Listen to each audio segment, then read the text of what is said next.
गोरगरिबांवर अन्याय जेव्हा होतो तेव्हा आम्ही येतो की नाही? मग तिथे तुम्ही बरोबर येता. अतिक्रमण विभाग कशासाठी आहे? फक्त फेरीवाल्यांसाठी आहे? फेरीवाल्यांसाठी डिपार्टमेंट आहे का अतिक्रमण? 16 माळ्याची बिल्डिंग 21 माळ्याची झाली, 25 माळ्याची झाली, त्याला प्लान दिलाय कोणी? रेकॉर्डिंग न करायची म्हणून तुम्हाला कोर्टात घेतो. कोण आहे मोबाईलचे? काय करायला? हालचाल रजिस्टरला एंट्री केली नाही, सकाळी जाऊन देत नाही तर रात्री जाऊ दे. हालचाल रजिस्टरला एंट्री केली का? हा, नाही केली. आपलंच आहे ना. कधी पण कामावर या, कधी पण जा. कोणी आम्ही प्रश्न विचारले की उठून जा. हा, आंध्र दळतं आणि कुत्र पीठ खाते. कोण आहे की नाही? ते वाली आहे की नाही? 4 नंबरला आई बाप कोण आहेत की नाही? यांचे का लावारिस आहेत? मी ज्या अधिकाऱ्यांकडे आलो त्यांचं नाव काय?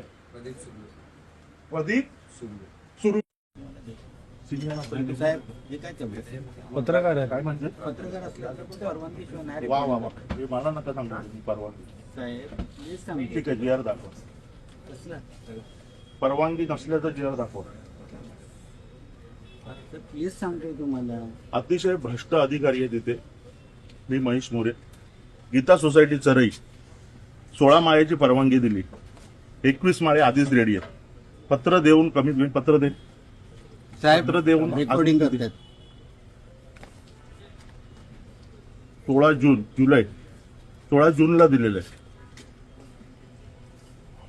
थांबा ना, काय झालं? उत्तर नाही, असेच चालले. परवानगी आहे की नाहीये तुम्हाला विचारतोय मी. सिक्युरिटी परवानगी आहे का मला?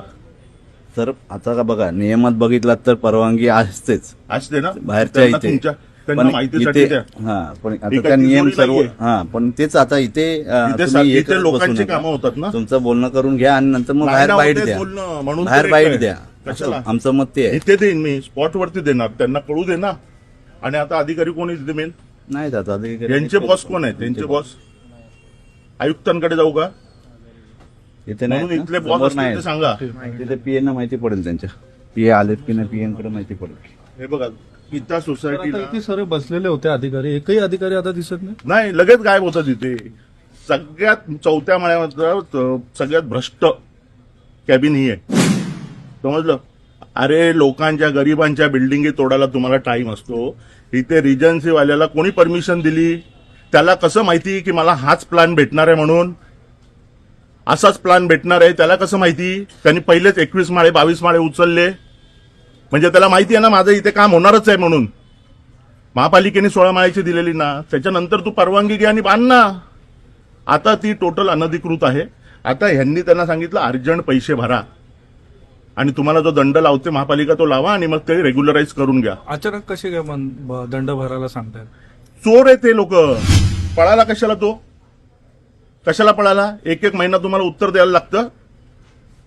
सगळ्यात भ्रष्ट अधिकारी एसीबी कडे आजच याची तक्रार करतो की नाही बघा. नाव सर त्यांचं काय? काय हो यांचं नाव? काय नाही. काय आयडिया नाही त्यांचं नाव. हे कसं नाव आहे? कोणत्या म्हणजे कास्टचे आहेत मला ते? तर नाही माहित नाही. सर ते नेमकं तुमच्या महेशजी- PA तुम्ही त्यांनी तुम्हाला सांगितलं हे बघा रेकॉर्डिंग करतायत, तुम्ही आलात, तुम्हाला अधिकाऱ्याचं नाव नाही माहिती? महेशजी नेमकं मेन अधिकाऱ्यांचे प्रकरण नाव. महेशजी नेमकं प्रकरण कुठलं आहे? काय गीता सोसायटी चरई हा. रिजन्सीवाल्याने बिल्डिंग बांधायला घेतलेली आहे. आमची कोणत्याही प्रकारची हरकत नाही. गोरगरिबांवर अन्याय जेव्हा होतो तेव्हा आम्ही येतो की नाही? मग तिथे तुम्ही बरोबर येता. अतिक्रमण विभाग कशासाठी आहे? फक्त फेरीवाल्यांसाठी आहे? फेरीवाल्यांसाठी डिपार्टमेंट आहे का अतिक्रमण? 16 माळ्याची बिल्डिंग 21 माळ्याची झाली, 25 माळ्याची झाली, त्याला प्लान दिलाय कोणी? ती तोडा 16 माळ्यापर्यंत, प्लान द्या आणि मग त्याला परत उचलू दे. आमची काही हरकत नाहीये. पहिलेच उचलतो तो आणि मग नंतर इथे तुम्ही प्लानला टाकतोय तो. याचा अर्थ काय? पण त्याला काहीतरी दंड पण ठोठावण्यात आला असं कळतंय महापालिका. दंड ठोठावण्यात नाही आलाय. त्यांनी सांगितलं दंड भरून लवकर ते पैसे भरा. का असं? कारण का नाही तर मग आम्हाला यांना उत्तर, महेश मोरेंना उत्तर द्यावं लागेल. आणि उत्तर तर याच्यात पत्रात स्पष्ट लिहिलेलं आहे की दंड भरून ते रेग्युलराईज करायचं नाहीये. आधी ती बिल्डिंग तोडा आणि मग तुम्ही काय दंड लावायचं लावा आणि मग नवीन बांधा. अरे तुम्ही म्हणजे हे आपल्याला बिल्डर लोक फॉर ग्रँटेड घेत आहेत. समजलं का? हमी देणार ना. हे स्वतःची लायकी काढून घेत आहेत. स्वतःची लायकी हे काढून घेत आहेत. की त्यांचे आर्किटेक्ट देणार हा प्लॅन, लगेच हे सही करणार, घेऊन जा. याला अर्थ आहे? मग आपण पगार कसला घेतोय आणि आम्ही तुम्हाला पगार कसला देतोय? हे तुम्हाला हे टोले जंग इमारती उभ्या राहिलेल्या ह्या दिसत नाहीत. गरिबांच्या रस्त्यावर लावलेले धंदे दिसतात, साळी दिसतात. काय पुढची भूमिका आता? पुढची भूमिका काय? आयुक्तांकडे जातो आता. यांना यांचं नाव नाही माहिती, आहेत की नाही माहिती नाही. मग आयुक्तांच्या काय दालनात जातो, तिथे जातो आणि विचारतो. आता त्यांचे पी आहेत, त्यांना विचारतो कोण आहेत पी आता यांचे. आता 4 वाजता बोलवलेलं होतं, भेट झाली. रविशंकर शिंदे कार्यकारी अभियंता आहेत, हा. त्यांच्याशी भेटणं झालेलं आहे. माझ्यामध्ये 2 नोटिसा ऑलरेडी त्या बिल्डरला बजावलेल्या आहेत. त्या नोटिसांची प्रत दिलेली आहे. काय नेमकं बोलणं झालं? कारण का उत्तर आता जर बघतो मी तर थातूरमातूरच उत्तर मिळाले. रविशंकर शिंदे कार्यकारी अभियंत्यांना भेटलो असतं. त्यांनी आम्हाला या 2 नोटीस दिलेल्या आहेत. एक 23/7ची आहे, एक 31/7ची आहे. माझं पत्र 1.5 महिन्यापूर्वी गेल्यानंतर त्यांना झोपेतून जाग आली आणि त्यांनी या नोटिसा बजावल्यात त्यांना. आता मला त्यांनी असं सांगितलं की उद्या आम्ही काम थांबवायची नोटीस त्यांना बजावतो आणि MRTP अंतर्गत जे गुन्हा दाखल करता येईल तो आम्ही करतो. मला एक बोलायचं की दरवेळेला आम्ही निदर्शनास आणल्यानंतरच तुम्ही का जाग येते तुम्हाला? मला तुम्हाला बोलायचंय की रस्त्यावरती फेरीला तुमचे बीट आहेत ना प्रभागाचे, त्यांना सांगत नाही तुम्हाला 15 माळ्यापर्यंत परमिशन आहे, 29 माळे बांधून झाले, झोपलेत काय, 21 पर्यंत तुम्हाला पार्ट आहे. मग तुम्ही काय करताय?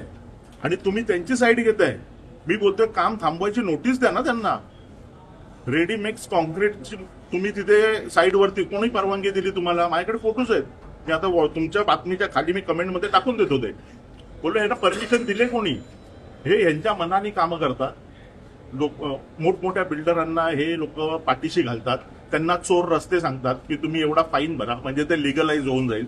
मग तुम्ही हे झोपडपट्टी, रस्त्यावरती फेरीवाले आहेत किंवा इनलिगल बिल्डिंगी बांधल्या आहेत, त्यांच्यासाठी का नाही या सुविधा केल्या? या सुविधा फक्त या मोठमोठ्या बिल्डर लोकांनाच आहेत, बाकीच्यांना नाही. तुम्ही एक क्वेरी त्याच्यामुळे टाकलेली आहे की आशाने ते काम होऊ शकत नाही किंवा एवढ्यापर्यंत परमिशन दिलेले आहे. एवढे मोठमोठे अधिकारी आहेत, सक्षम अधिकारी आहेत इकडचे शहर विकासातले, सक्षम आर्किटेक्ट आहेत, त्यांच्या त्यावेळी निदर्शनास ना आली का? त्यांना बिल्डर लोकांचे आर्किटेक्ट आणि बिल्डर लोकांनी यांना शहर विकास हे डिपार्टमेंट 4था माळा जे आहे त्या डिपार्टमेंटला त्यांना माहिती आहे आपण खिशात ठेवलेलं आहे. आपण जे प्लॅन आणू ते लोक पास करणार. स्क्वेअर फीट मागे पैसे ठरलेले आहेत, तुम्ही घेऊन या, बांधा, नंतर सह्या घ्या, पास आम्ही करून टाकू. हा असला हलगर्जीपणा 4थ्या माळ्यावर चाललेला आहे. मी मुख्यमंत्र्यांना उपमुख्यमंत्र्यांना विनंती करतो, ताबडतोब यांना सस्पेंड करून टाका आणि त्या बिल्डिंगवरती स्टे आणून ते बिल्डिंग पहिले ते तोडा. जेवढं परमिशन आहे तेवढं बाकीचं सगळं डिमॉलिश करून टाका. आता तिथे राहत नाही ना कोण, तोडायला काय हरकत आहे? तोडा ना. आता हे 100 चोर रस्ते त्यांना दाखवणार आणि ती लिगल होणार. मी 2 दिवसांनी साईडवरती जाणार. आता उद्या तर त्यांनी मला बोलले व्हॉट्सअपला तुम्हाला पाठवतो. काय पाठवली? मी साईडवरती जाऊन सगळं तुमच्या मार्फत निदर्शनास आणेन बिल्डिंग. तुम्ही काहीतरी बोलते शुल्क त्यांना भरून देऊ नका असं देखील तुम्ही मी म्हणता. पत्रामध्ये दिलेलं आहे की तुम्ही ते दंडात्मक कारवाईचं शुल्क लावून त्यांना ती लिगलाइज करून देणार. हे ते करणार 100%. ते तुमच्या समोर बोलले की नाही ते आम्हाला कायद्यामध्ये तरतूद आहे. मग बाकीच्या बाबतीत तरतूद नाहीये. या मोठमोठ्या बिल्डरांच्या बाबतीत तुम्हाला तरतूद आहे. डोंगी आहेत, खोटे आहेत, पैसे खाऊन बसलेले आहेत. यांची मी अँटी करप्शन मार्फत चौकशी लावणार. तुम्ही बघा.